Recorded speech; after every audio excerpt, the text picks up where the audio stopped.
Hey guys, tonight we're wandering back to Paris in the spring of 1889, just as the city is waking up to a skyline it's never seen before. The air is cool and fresh, tinged with the scent of rain on cobblestones and the distant promise of baking bread. But this morning, something is different.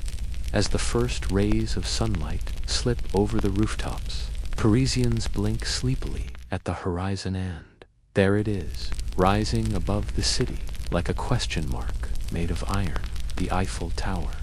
You probably wouldn't survive this era for long unless you have a fondness for strong coffee, a tolerance for endless debates about art, and a sturdy pair of shoes for all the walking.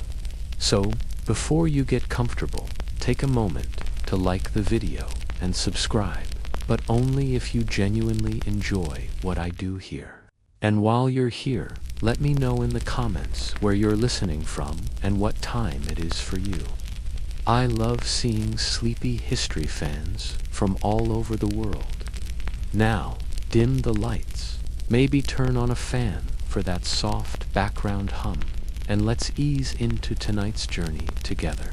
You step out onto the Boulevard des Grenelles, the city still half asleep, and look up. The Eiffel Tower is impossible to miss. It's taller than anything Paris has ever known, a lattice of iron that seems to defy gravity and good sense. Some people stare in awe, others shake their heads, muttering about that monstrosity or the end of Paris as we know it. A few artists, bundled in scarves, are already sketching the new silhouette, their faces a mix of curiosity and skepticism. The newspapers are full of opinions. Some call the tower a marvel of modern engineering, a symbol of progress and French ingenuity. Others call it an eyesore, a tragic lamppost, or worse. You overhear a baker grumbling to his customer that the tower will ruin the view from every window in Paris. The customer just shrugs and asks for another croissant. One widely accepted fact: the Eiffel Tower was built as the centerpiece for the 1889 Exposition Universelle, a World's Fair celebrating the centennial of the French Revolution. But here's a lesser-known detail. Many of Paris's most famous artists and writers signed a petition to have the tower torn down before it was even finished. Historians still wonder if Gustave Eiffel, the engineer behind the project, ever lost sleep over the city's divided opinion. You wander through the Champ de Mars, the park at the tower's feet. Workers are still packing up the last of the construction materials, their boots leaving muddy prints in the grass. Children run in circles, pointing up at the iron arches, their laughter echoing in the morning air. A dog barks at its own reflection in a puddle, completely unimpressed by the new addition to the skyline. Vendors are already setting up their carts, selling postcards, tiny iron towers, and for the truly adventurous, Eiffel Tower biscuits, shaped like the monument itself. You buy one, take a bite, and decide it tastes mostly like sugar and novelty.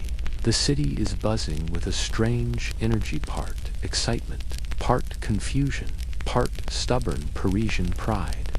You pause at a cafe, the tables just beginning to fill with early risers. The waiter, balancing a tray of coffee and fresh baguettes, glances up at the tower and sighs. "It's not so bad," he says, "as long as you don't have to look at it all day." A group of students nearby are already debating whether the tower is a work of genius or a terrible mistake. Their voices rise and fall, blending with the clatter of cups and the distant sound of a street musician tuning his violin. As the sun climbs higher, the iron lattice glows gold, casting long shadows across the city. Pigeons perch on the lower beams, utterly indifferent to the debates below. You watch as a group of tourists, some from as far away as America, gather at the base, craning their necks and snapping photographs with boxy cameras. The tower, for all its controversy, is already drawing the curious and the bold. Historians still debate what Parisians truly felt in those first days. Was it pride or embarrassment? Did they secretly love the tower, or did they just get used to it?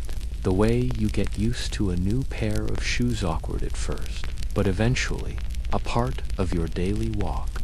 As the morning drifts on, the city settles into its new reality. The Eiffel Tower stands tall, a silent witness to Paris's endless appetite for change, beauty, and a little bit of drama. You find a quiet bench in the park, the grass cool beneath you, and watch as the city moves around its newest landmark. The world is changing, but Paris, as always, finds a way to make even the strangest things feel like home. You close your eyes, letting the sounds of the city's soft footsteps, distant laughter, the gentle hum of life lull you into a gentle calm. The tower is here to stay, and in the hush of the morning, you can almost believe that Paris has always had a little iron in its soul. The sun is higher now, and the city is fully awake. The Eiffel Tower, still new and strange, draws a steady stream of visitors to its base. Some come out of curiosity, others out of skepticism, and a few just want to see what all the fuss is about. You join the growing crowd, weaving through families, couples, and groups of friends, all craning their necks to take in the dizzying height of the iron lattice above. At the ticket booth, a line has already formed. The attendant, wearing a crisp uniform and a slightly nervous smile, hands out tickets and reassures anxious guests that the elevators are perfectly safe, tested every morning. Monsieur, Madame, I promise. You clutch your ticket, feeling a flutter of excitement and a twinge of nerves. After all, this is the tallest structure in the world, and the idea of riding a glass and elevator up into the clouds is both thrilling and a little terrifying. You step into the elevator, joining a group of visitors who are whispering in a mix of French, English, and German. The doors close with a soft clang, and the operator, a young man with a steady hand, pulls the lever. The elevator shudders, then begins its slow, creaking ascent. Through the iron lattice, the city falls away beneath rooftops, shrinking, the Seine winding like a ribbon, the boulevards stretching out in every direction. One widely accepted fact: the Eiffel Tower's elevators were a marvel of engineering, designed to carry hundreds of visitors a day to the viewing platforms. But here's a lesser-known detail. Many Parisians were deeply suspicious of the elevators at first, preferring to climb the stairs rather than trust their fate to a machine. Historians still wonder how many people, hearts pounding, gripped the railings a little tighter than they'd admit. As you rise, the chatter in the elevator grows quiet. Some visitors stare straight ahead, knuckles white on the handrails. Others press their faces to the glass, eyes wide with wonder. A little girl clings to her mother's skirt, peeking out just long enough to gasp at the view. The operator, sensing the tension, cracks a gentle joke about flying over Paris, and a ripple of nervous laughter breaks the silence. The doors open with a sigh, and you step out onto the first platform. The wind is brisk, carrying the scent of rain and distant flowers. You walk to the edge, gripping the iron railing, and look out over Paris. The city sprawls beneath your rooftops. Gardens, the silver curve of the Seine, the distant dome of sea. For a moment, the world feels impossibly big and impossibly beautiful. You notice the mix of emotions on the faces around you. Some visitors are beaming, snapping photographs, and pointing out landmarks. Others look pale, clutching the railings and inching away from the edge. A few brave souls peer straight down, marveling at the tiny people and carriages far below. The tower sways ever so slightly in the wind, a gentle reminder that you are standing on something both solid and impossibly delicate. You climb higher, taking the stairs to the second platform. The iron steps ring beneath your feet, and the city grows smaller with every turn. At the top, the view is even more breathtaking. Paris stretches to the horizon, a patchwork of light and shadow, history and hope. You hear a woman exclaim, "C'est incroyable," and a man beside her nods, speechless. One visitor, a writer with a notebook tucked under his arm, scribbles furiously, trying to capture the feeling of standing above the city. Another, a painter, sets up a small easel and begins to sketch the skyline, his brush moving quickly in the breeze.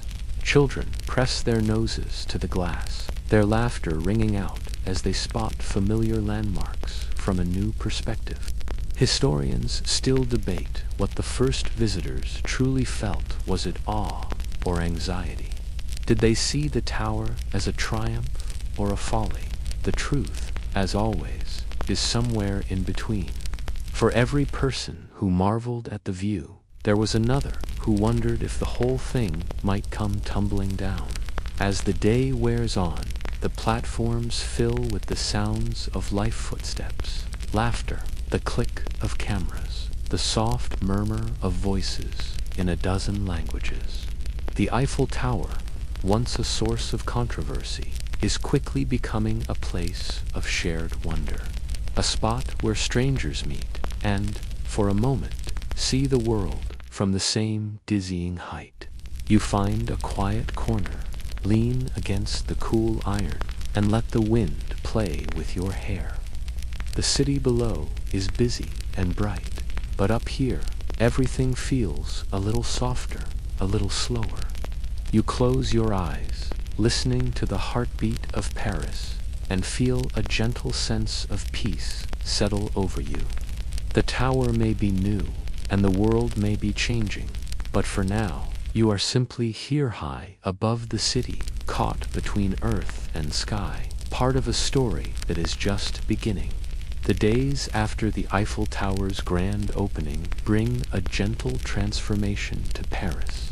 The city, already alive with the clatter of carriages and the hum of conversation, now finds itself living in the shadow of something extraordinary. The tower is no longer just a project for engineers and architects. It becomes a quiet presence in the daily lives of everyone who calls Paris home. You wake to the sound of distant bells and the soft calls of vendors setting up their stalls along the avenues that lead to the Champ de Mars. The air is cool, tinged with the scent of roasting chestnuts and fresh bread. As you wander through the city, you notice how the rhythms of life have shifted. The Eiffel Tower draws people from every corner of Paris, street artists, flower sellers, curious children, and the simply skeptical. Some come to marvel, some to grumble, and some just to see if the stories are true. The markets near the tower are livelier than ever. You pass a vendor selling tiny iron tower souvenirs, his hands moving with practiced ease as he wraps each one in brown paper. Nearby, a woman arranges bouquets of violets and lilies, their colors bright against the gray of the city. Children dart between the stalls, their laughter echoing off the iron arches. The Eiffel Tower, once a point of controversy, is now woven into the fabric of daily life, a backdrop for stories, celebrations, and the quiet business of living. One widely accepted fact: the Eiffel Tower quickly became a site of fascination, drawing visitors from across France and beyond. But here's a lesser-known detail. The monument also changed the fortunes of the neighborhood. New and bistros sprang up to serve the crowds. Artists found work sketching portraits of tourists with the tower in the background. Historians still wonder how many of these small businesses began with a single visitor pausing to admire the view. You wander through the park, where gardeners tend the flower beds with quiet pride. The chestnut trees stand tall, their shadows stretching across the grass. A group of women gathers at a bench, their voices rising and falling as they share the latest gossip. The Eiffel Tower is always there, a silent witness to their laughter and their worries. Along the riverbank, fishermen cast their lines, glancing up now and then at the iron lattice reflected in the water.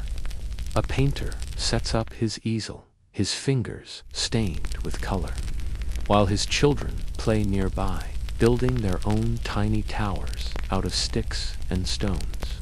The monument is part of their world now, as familiar as the rising sun. You pause at a small cafe near the base, where Parisians sip coffee and debate the tower's merits. Some say it's a marvel, a symbol of progress. Others still grumble that it's an eyesore, but even they can't help glancing up as the sunlight glints off the iron beams. The Eiffel Tower, once a private project, has become a public conversation. The city's storytellers find new inspiration in the monument. In the evenings, you gather with neighbors to listen as an old man spins tales of the tower's construction, of the workers who braved dizzying heights, of the engineer who dared to dream in iron. Children sit wide-eyed, imagining the world inside the lattice world of gears, bolts, and endless sky. Historians still debate how much the Eiffel Tower changed Paris. Did it bring prosperity, or did it simply shift the city's focus from tradition to modernity? Did it unite the people, or did it create new divisions between those who loved it and those who longed for the old skyline? The answers are as complex as the patterns in the ironwork. But one thing is certain. The monument became a part of everyone's story. As the day fades, the markets quiet, and the last visitors drift away. The city settles into a gentle hush, the Eiffel Tower glowing softly in the twilight. You sit by the river, watching the lights of Paris flicker on, one by one. The monument stands serene, its reflection shimmering in the water, a promise that beauty can endure even in the midst of change. You close your eyes, listening to the distant sounds of the city, the call of a night bird, the soft splash of oars, the quiet laughter of friends sharing a meal. Life around the Eiffel Tower is ordinary and extraordinary all at once, a tapestry of moments woven together by the silent presence of iron and memory. As evening falls, Paris transforms beneath the gentle glow of gas lamps and the first electric bulbs. The Eiffel Tower, which seemed so stark and strange by day, now becomes something magical. Its iron latticework is illuminated by hundreds of tiny lights, each one flickering to life as dusk deepens into night. The city gathers beneath its arches, drawn by curiosity, romance, and the simple wonder of seeing their skyline forever changed. You wander through the Champ de Mars, the grass cool beneath your feet, the air filled with the mingled scents of lilacs and roasting chestnuts. Couples stroll arm in arm, their laughter soft and private. Children chase each other in circles, their shadows darting across the lawns. Street musicians set up near the tower's base, their melodies drifting upward, echoing off the iron beams. The Eiffel Tower, once a source of controversy, now glows like a beacon, drawing people together in the soft Parisian night. One widely accepted fact: the Eiffel Tower was one of the first structures in the world to be illuminated by electric lights, a marvel that dazzled visitors and locals alike. But here's a lesser-known detail. In those early years, Parisians would gather just to watch the lights come on, gasping as the tower shimmered against the darkening sky. Historians still wonder how many first kisses, secret promises, and whispered dreams were made beneath that golden glow. You find a spot on a park bench, the iron cool against your back, and watch as the city's nightlife unfolds. Vendors sell warm crepes and sweet pastries, their voices calling out in friendly competition. Artists sketch the tower's silhouette, their hands moving quickly to capture the play of light and shadow. A group of friends shares a bottle of wine, their laughter rising above the hum of conversation. The Eiffel Tower, for all its height and grandeur, feels almost intimate in the hush of night. The tower's elevators continue to carry visitors skyward, their lights twinkling as they ascend. From the platforms above, you can see the whole city spread out in a tapestry of gold and silver. The Seine glimmers, winding through the heart of Paris, its bridges lit like strings of pearls. The rooftops glow, the boulevards pulse with life, and everywhere the tower's shadow falls soft, protective, and strangely comforting.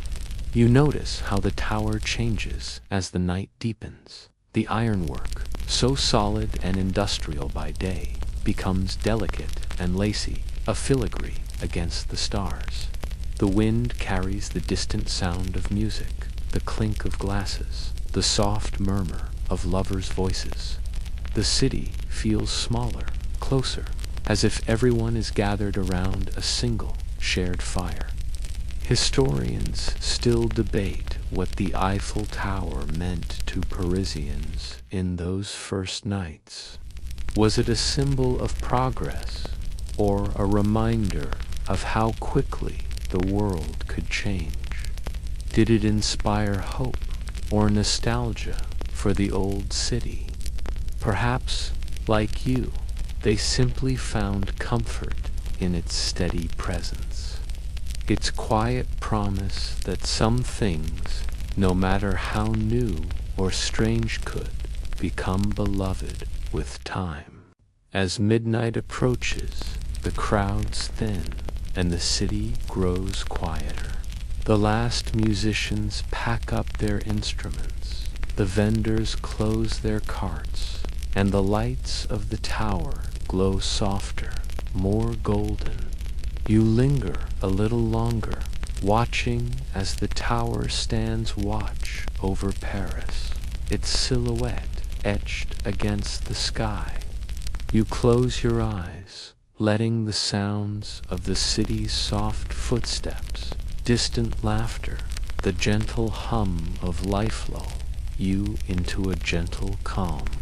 The Eiffel Tower is here to stay, and in the hush of the night, you can almost believe that Paris has always had a little iron in its soul.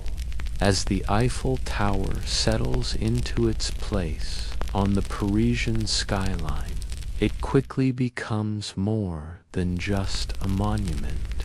The city, ever inventive, finds new uses for its iron giants, some practical, some peculiar, and some that make you smile at the sheer creativity of Parisians. The tower, once a source of debate, now becomes a stage for experiments, a platform for progress, and even, at times, a rather large billboard. You stroll beneath the arches one morning, the air crisp and the city just beginning to stir. A group of engineers is gathered at the base, their voices low and excited. They're preparing for a new experiment using the tower as a laboratory in the sky.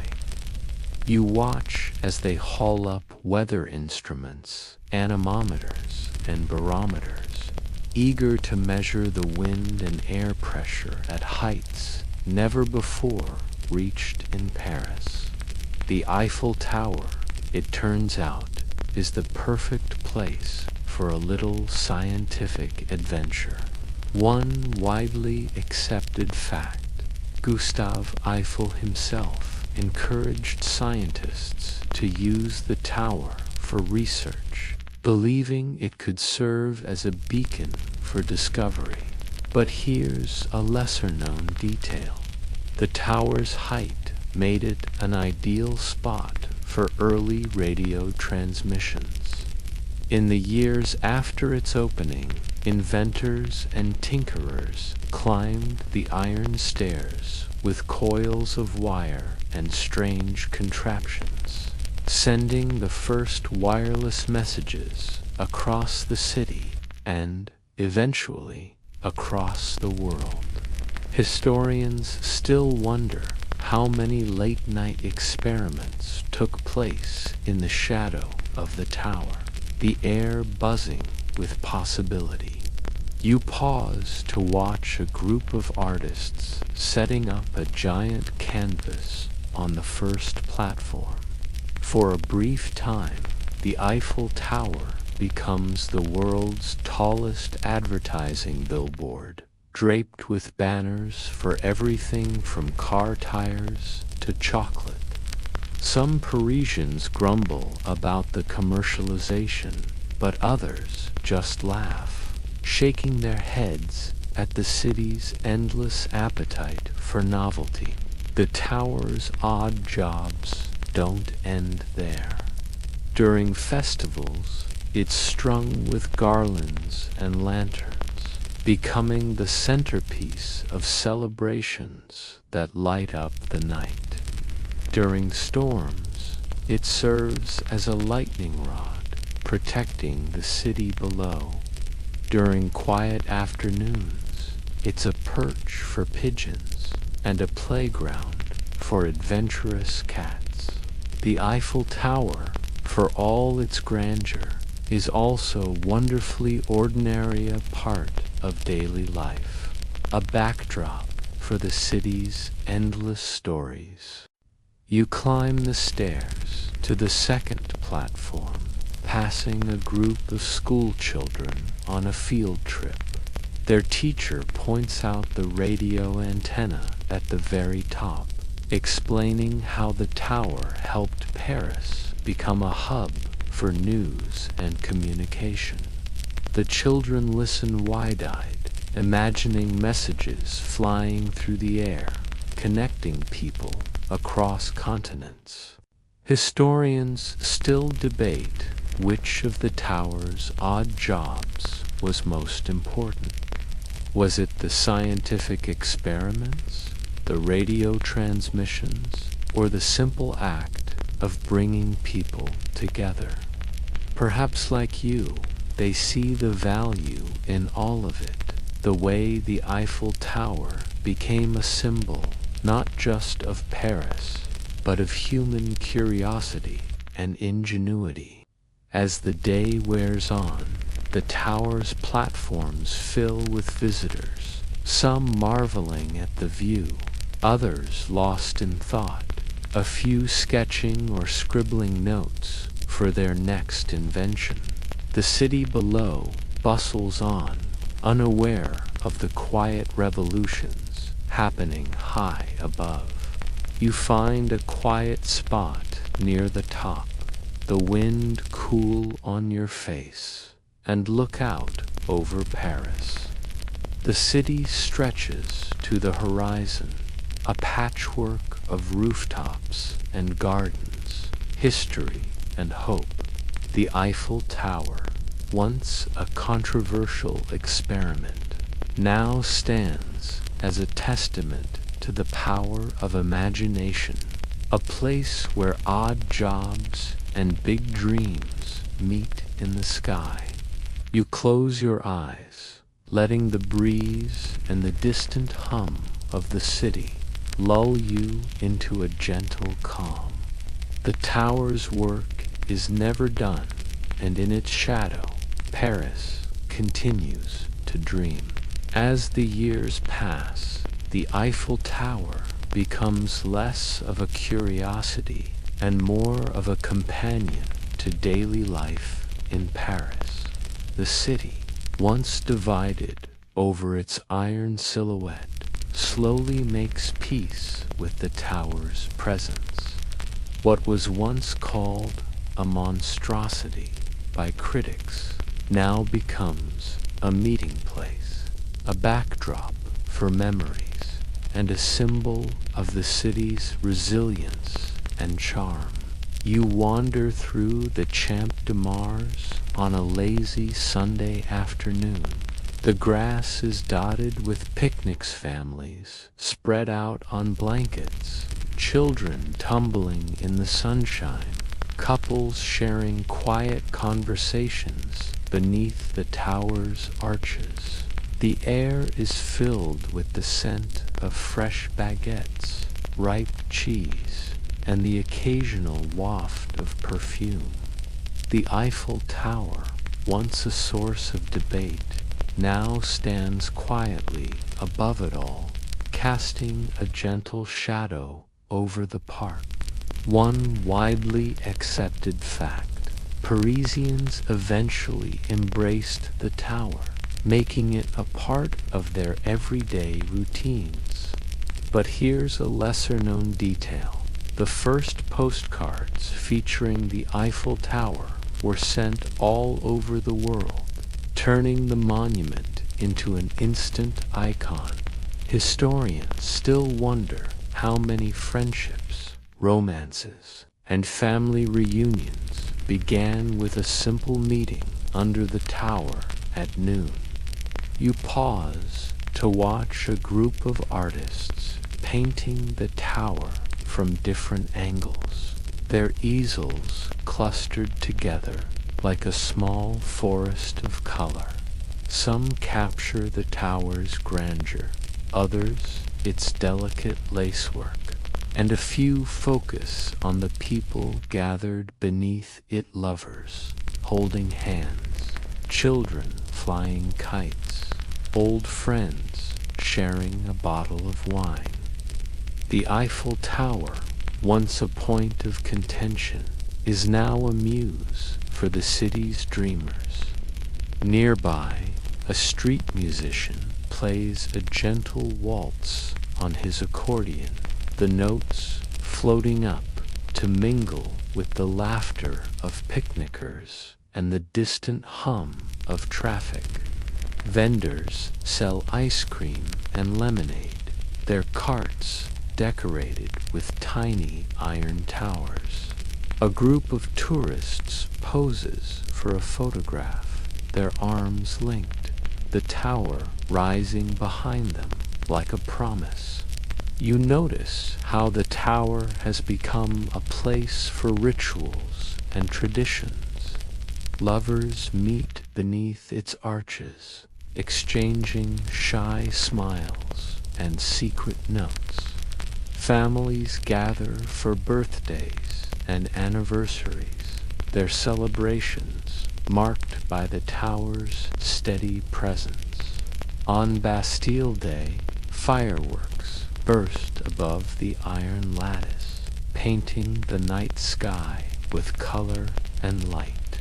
The Eiffel Tower, once a stranger, is now a witness to the city's joys and sorrows. Historians still debate when exactly Parisians fell in love with the tower. Was it the first time they saw it lit up at night?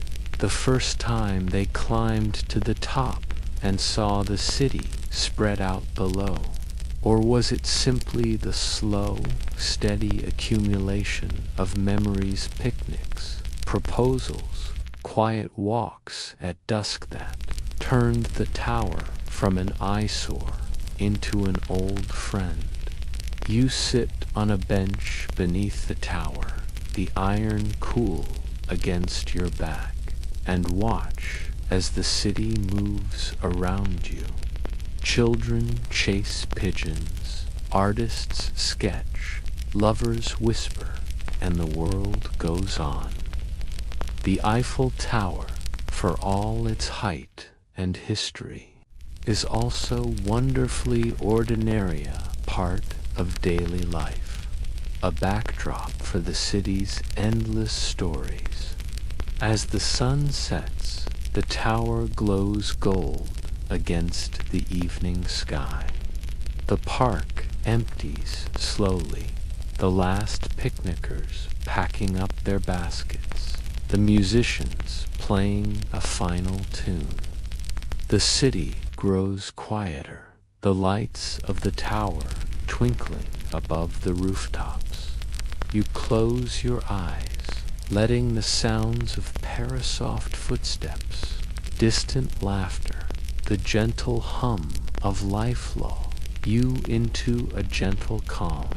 The Eiffel Tower is here to stay, and in the hush of the evening, you can almost believe that Paris has always had a little iron in its soul. As the decades roll by, the Eiffel Tower weathers the changing tides of history with a quiet, steadfast grace. Paris itself is transformed by wars, by revolutions, by the endless march of fashion and technology. But the tower remains, a silent witness to it all. What began as a temporary structure meant to stand for just 20 years becomes a permanent part of the city's heart. You stroll through the city in the early morning, the streets still damp from a night's rain. The tower rises above the rooftops, its ironwork glistening in the pale light. Parisians hurry to work, umbrellas tucked under their arms, barely glancing up at the monument that has become as familiar as the Seine. Yet, in quiet moments, you see people pause just for a heartbeat to admire the way the tower catches the sunrise, or to point it out to a child seeing it for the first time. One widely accepted fact: the Eiffel Tower survived 2 world wars, standing tall even as the city around it was tested by hardship and change. But here's a lesser-known detail. During the German occupation of Paris in World War II, the tower's lift cables were cut, so that Hitler himself would have to climb the stairs if he wanted to reach the top. Historians still smile at the quiet defiance of Parisians who hung a sign on the tower that read, "Never again will it bow its head." You notice how the tower adapts to each new era.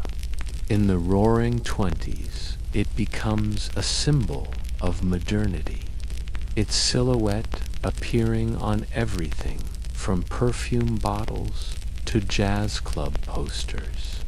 In the post-war years, it stands as a beacon of hope, its lights shining over a city rebuilding itself. In the swinging '60s, it's a backdrop for fashion shoots and film scenes, its ironwork as stylish as any Parisian runway. The tower is not untouched by protest and change. You remember the student demonstrations of 1968, when crowds gathered beneath its arches, waving banners and singing songs of freedom. You recall the celebrations of liberation, the fireworks that burst above the tower on Bastille Day, the way the city comes together in moments of joy and sorrow, always with the tower standing watch. Historians still debate what the Eiffel Tower truly means to Paris. Is it a symbol of resilience, of innovation, of romance? Or is it simply a part of the city's daily life, as ordinary and extraordinary as a morning croissant? Perhaps, like you, Parisians have stopped trying to define it, content to let the tower be whatever each person needs: a landmark, a memory, a dream. You climb the stairs one afternoon, the iron cool beneath your hand, and pause on the second platform. The city stretches out below, a patchwork of history and hope. You see the scars of the pastel bullet holes in stone walls, faded posters from long ago protests, but you also see the beauty that has grown from them. Gardens blooming on balconies, children playing in the parks, lovers meeting beneath the tower's arches. As the sun sets, the Eiffel Tower glows with 1,000 lights, its reflection shimmering in the Seine. The city gathers to watch, some with cameras, some with quiet smiles, all with a sense of belonging. The tower, for all its height and history, is also wonderfully human, part of Paris that endures, adapts, and thrives. You close your eyes, letting the sounds of the city's soft footsteps, distant music, the gentle hum of life lull you into a gentle calm. The Eiffel Tower is here to stay, and in the hush of the evening, you can almost believe that Paris has always had a little iron in its soul. Night has fallen over Paris, and the city glows with 1,000 points of light.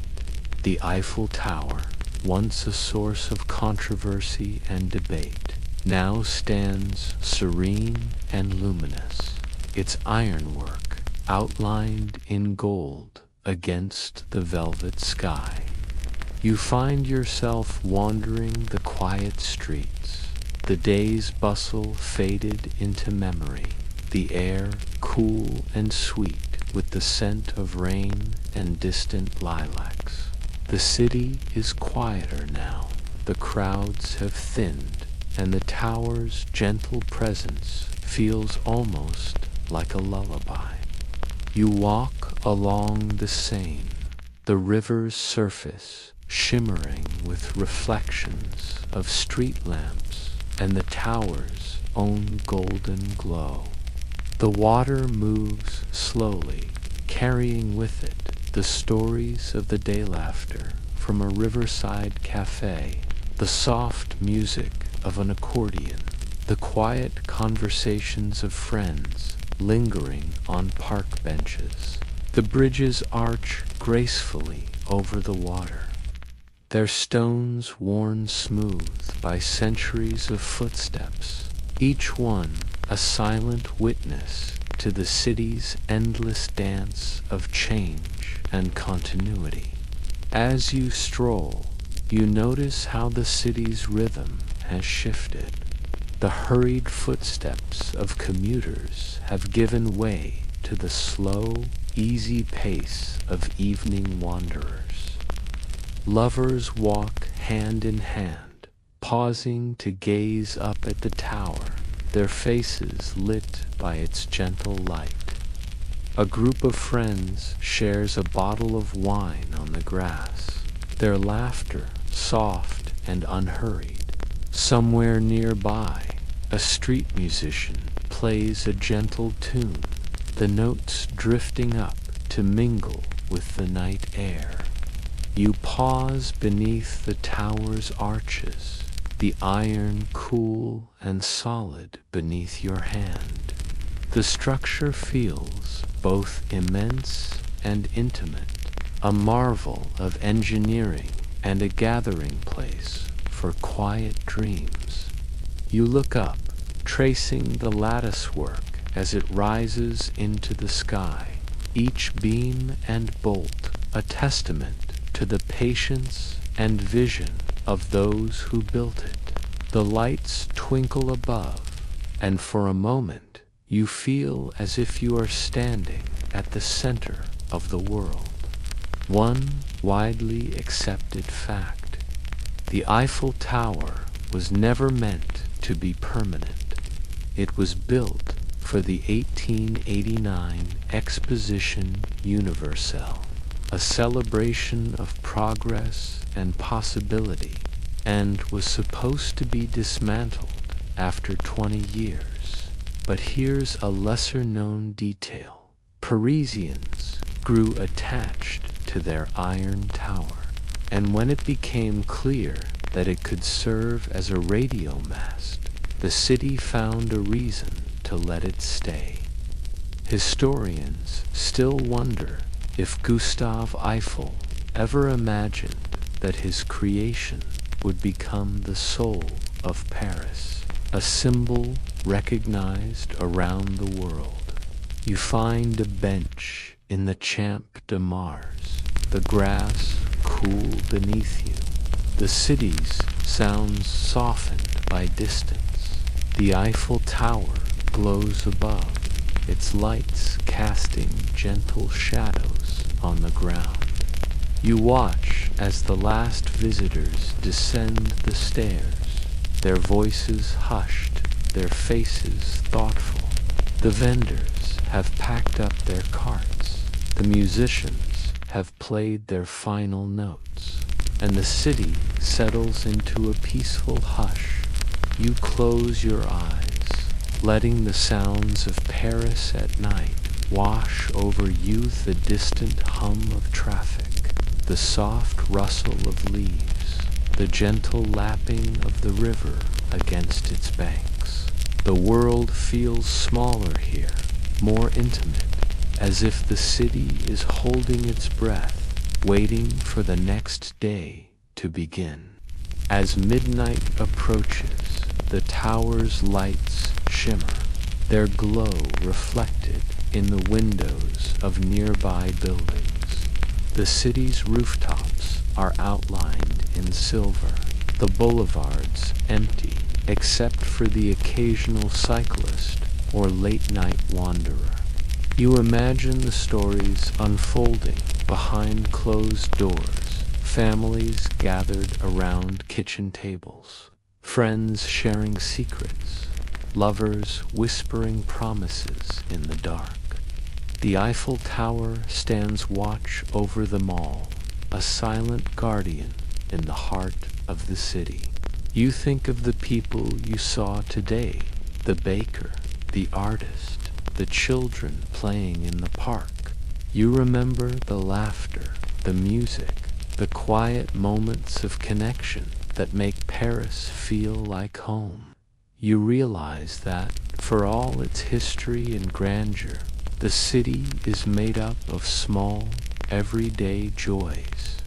Each day brings new challenges, but also new reasons to hope. Each night brings rest and the promise of another dawn.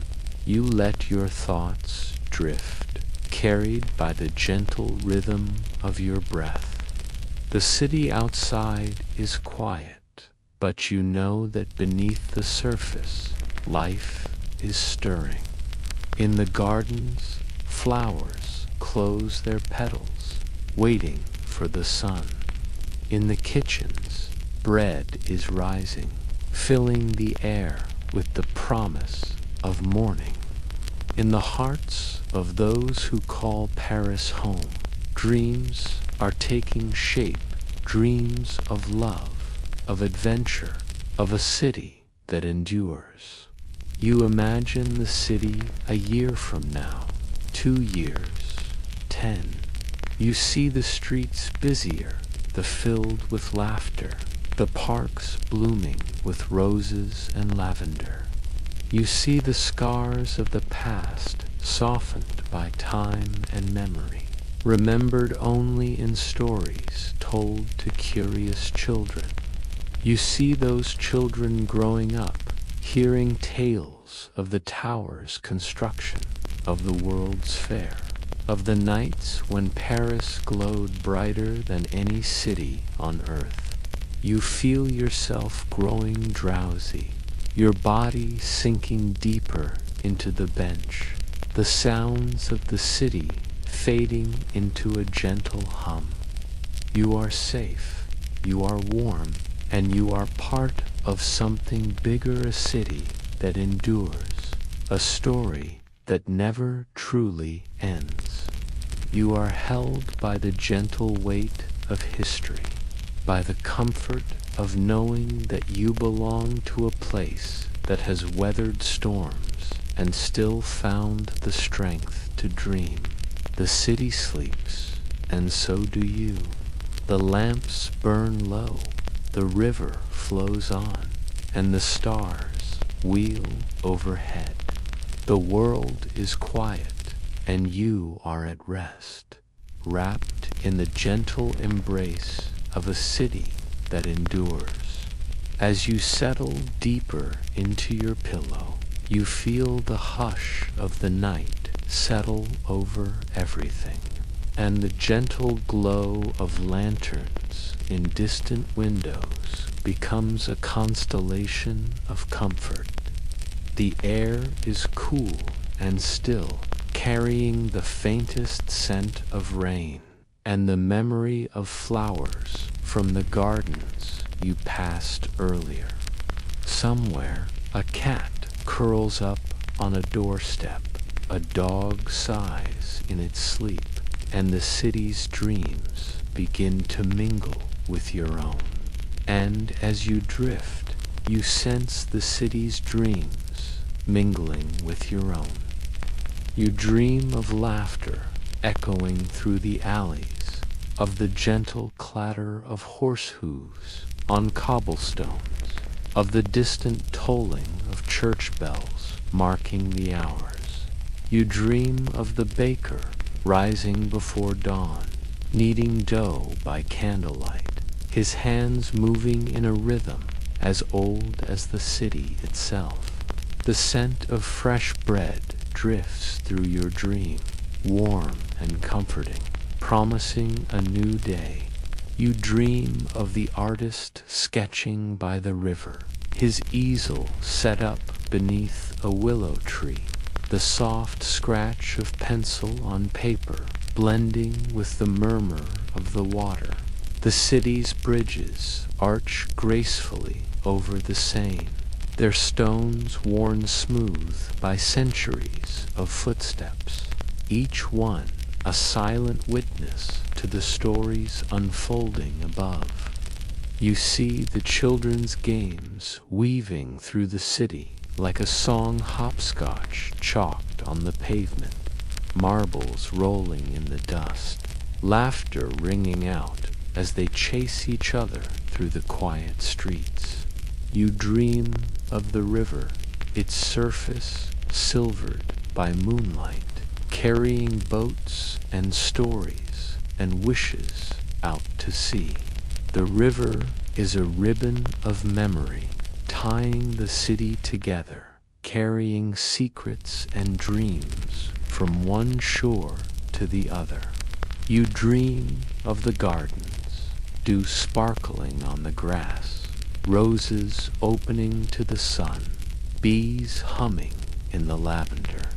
You pause to watch a butterfly rest on a petal, its wings trembling in the morning light. The city's parks are quiet sanctuaries, places where time slows and the worries of the day melt away. You dream of the city's rooftops, each one a small island of warmth and memory, each one holding a story of its own. You see lovers leaning out of attic windows, whispering secrets to the night. You see old friends raising glasses in quiet toasts, their voices soft and content. The rooftops are a patchwork of lives, each one glowing with its own gentle light. You dream of the city's future, of new generations growing up strong and kind. You see neighbors planting flowers in window boxes, their hands working side by side. You see artists painting murals on old walls, their colors bright against the stone, their visions of hope and beauty spreading through the city like sunlight. You dream of peace, of gentle mornings and golden afternoons, of quiet evenings spent in the company of those you love. You see the city waking slowly, the first rays of sun touching the rooftops, the sound of birdsong drifting through open windows. You see friends meeting in sharing coffee and conversation as the world comes to life around them. You see the city's streets filled with music and laughter, the air alive with the promise of another beautiful day. And as you sleep, the city sleeps with you. The lamps burn low, the river flows on, and the stars wheel overhead. The world is quiet, and you are at rest, wrapped in the gentle embrace of a city that endures. You feel the slow, steady pulse of the city beneath you, the promise that no matter what comes, there will always be another morning, another story, another chance to begin again. The city's dreams are your dreams of kindness, of hope, of a world where beauty and love endure. You drift deeper, your breath slowing, your body relaxing into the softness of your bed. The city outside your window is peaceful, the night air cool and still. You imagine the gentle sway of trees in the breeze, the distant sound of a nightingale, the soft rustle of leaves along the riverbank.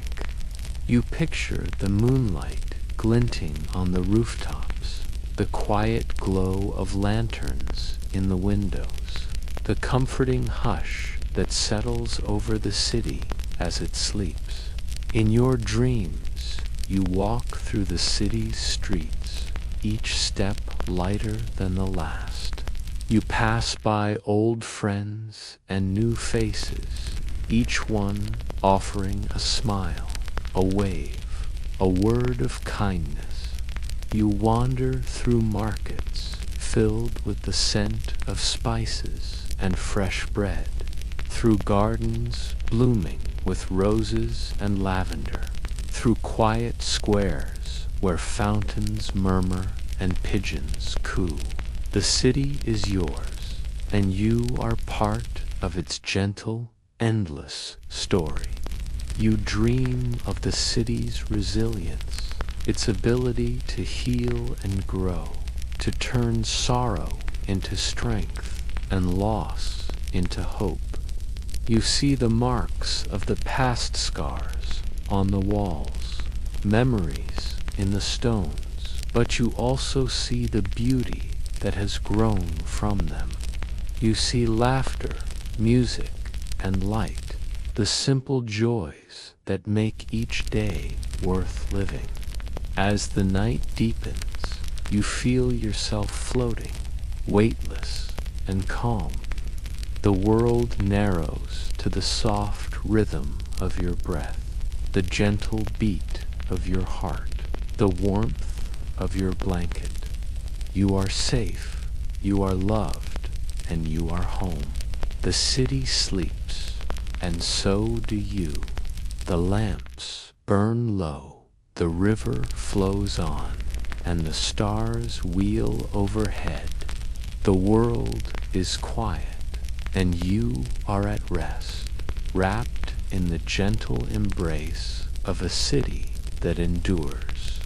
Good night and sweet dreams.